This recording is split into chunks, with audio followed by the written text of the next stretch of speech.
Steve Liesman has breaking news. What do we learn, Steve?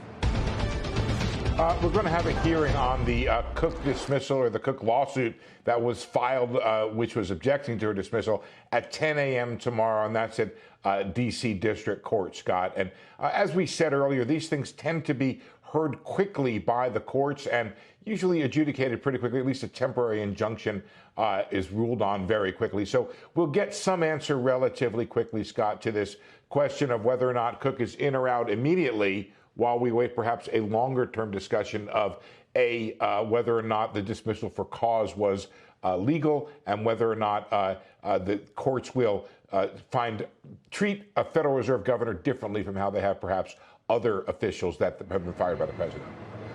You know, Steve, since we're doing this on the fly, and I don't think this has been released anywhere yet, I'm just going to, I literally got this sent to me just now from Bill Pulte, who heads FHFA, which started this whole thing in the first place. Now, right. I apologize to our viewers that we didn't have a time to make this up for you to see it as I read it, but I'm going to read it anyway. And Steve, I want your reaction to it.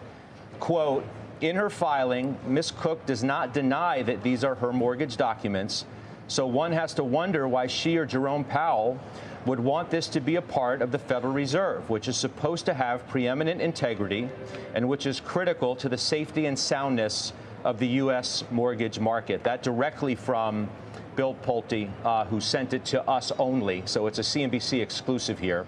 So, and we've discussed this on the network. I heard you talking about it with Carl and the prior show. There really isn't an explicit denial. Is there in the Cook response to all of this? Or give us some more light on the issue itself and how the Pulte response sort of frames all that. There is not a detailed denial, but there is a denial, Scott. And not having known we were going to discuss this, waiting for my computer to figure it out. Honestly, Steve, I apologize, but I'm not. I didn't want to wait on the news. I didn't know either. So, well, let me tell you what she says here, Scott. Well, I will tell you what she says, Scott, which is in the lawsuit.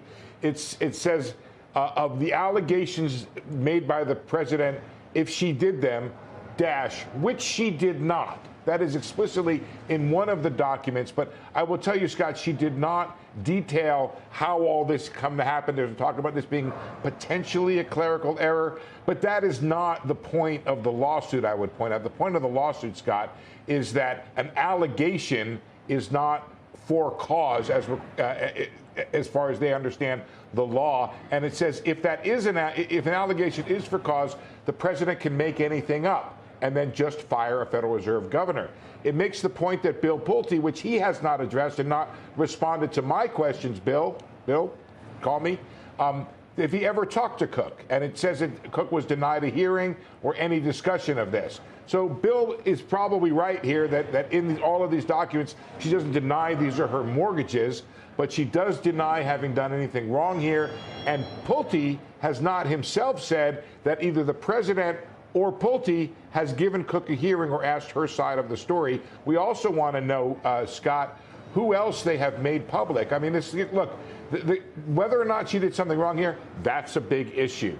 It's also an issue as to whether or not, as is alleged in this lawsuit, this is part of a concerted effort by the president to take over the Federal Reserve. And this lawsuit is full of what they call the pretextual part, where they go through all of the efforts by the president to hammer on Powell, ask for lower interest rates, and take control of the Federal Reserve Board. That's what they say this is about. Bill Pulte writing into us, thank you very much for that information, Mr. Pulte, telling us, look, it's really about the mortgages. And we'll see in court tomorrow at 10 a.m. where the sides meet.